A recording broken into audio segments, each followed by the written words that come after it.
أرحب بكم من جديد أصدقائي، ونكمل مراحل إنشاء ملف إكسل جديد للزبون الجديد. I welcome you, my friends, again and complete the stages of creating a new Excel file for the new customer. اليوم لندرس مع بعض الأسطر البرمجية التي سوف تضاف ضمن مهام ظل إنشاء الزبون الجديد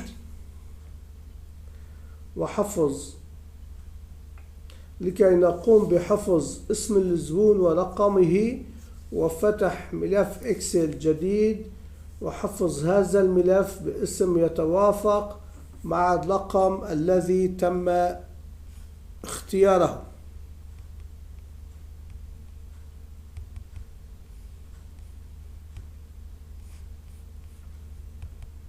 Today, let's study with some lines of code that will be added within the tasks of the Create a New Customer button in order to save the customer's name and number.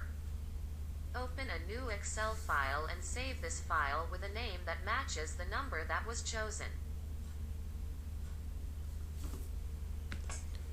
يجب أن نستفيد من المكان الذي تم كتابة رقم الزبون فيه.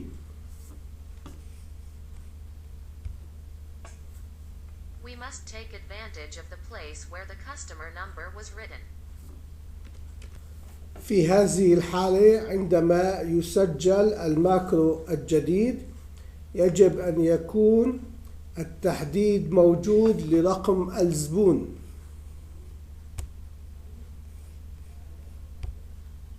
In this case, when registering the new macro, we must be in the specification. The customer number must be present. والماكرو يسجل الوضع النسبي لكي يأخذ قيمة الخلية المحددة ويقوم بإنشاء ملف إكسل جديد ويحفظ هذا الملف بنفس قيمة الخلية المحددة التي هي رقم الزبون. The macro records the relative position in order to take the specified value of the cell and create a new Excel file and save this file with the same value of the specified cell, which is the customer number.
لكي نقوم بربط الأسطر القديمة مع الأسطر الجديدة التي هي تابعة للماكرو الجديد يجب أن نعرف متغير يحفظ اسم الزبون ويحفظ رقم الزبون لكي نستفيد منه عندما نقوم بفتح ملف إكسل جديد.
for us to link the old lines with the new lines that are subordinate to the new macro. We must know a variable that saves the customer's name and saves the customer's number so that we can benefit from it when we open a new Excel file.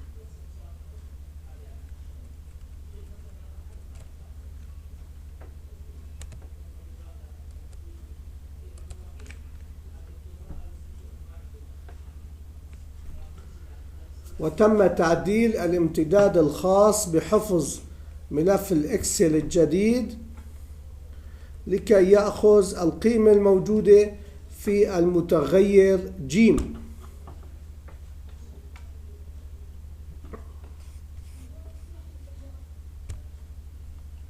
And the extension for saving the new Excel file has been modified to take the value in the variable G. بقي لدينا أن نعدل السطر البرمجي في ملف الإكسل الجديد قبل حفظه، وهو أن نسجل في الخلية A1 رقم الزبون والخلية B1 اسم الزبون.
لنتأكد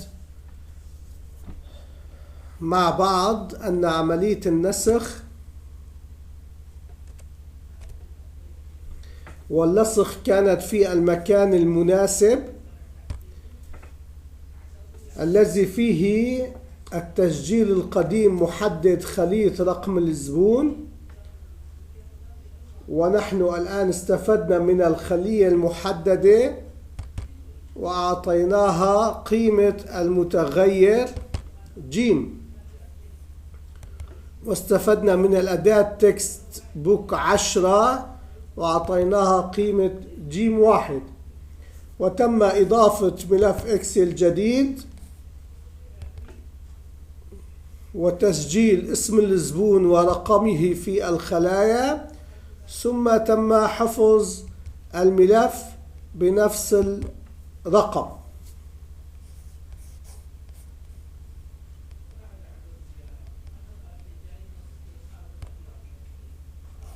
Let us make sure with some that the copy and paste process was in the appropriate place where the old registration is specified in the customer number cell. And now we took advantage of the specified cell, we give it the value of the variable G, and we took advantage of tool 10 and linked it with the value of G1, and a new Excel file was added and the customer's name and number were recorded in cells, and then save this file with the same customer number. تم إغلاق ملف الإكسل الجديد وإيقاف تسجيل الماكرو.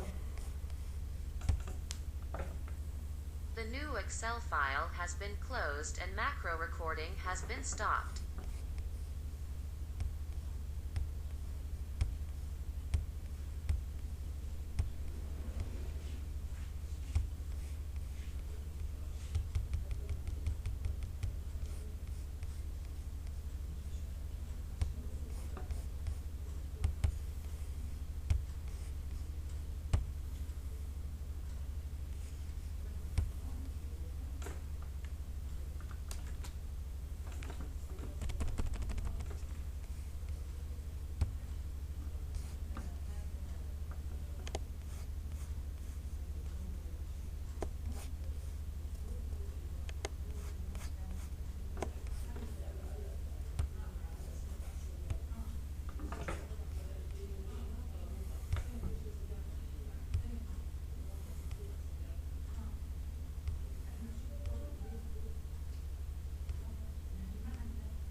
لاحظنا أصدقائي أنه تم حفظ ملف إكسل الجديد في الامتداد الصحيح.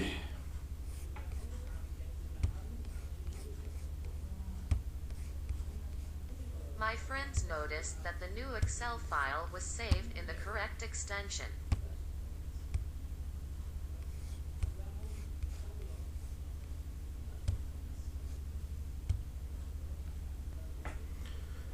انتهينا اليوم من هذا الدرس، إنه دقيق جدا ومهم جدا. أرجو أن تكون المعلومات مبسطة لكم.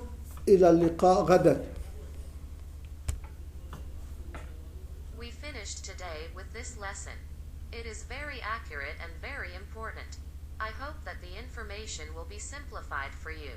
Goodbye tomorrow.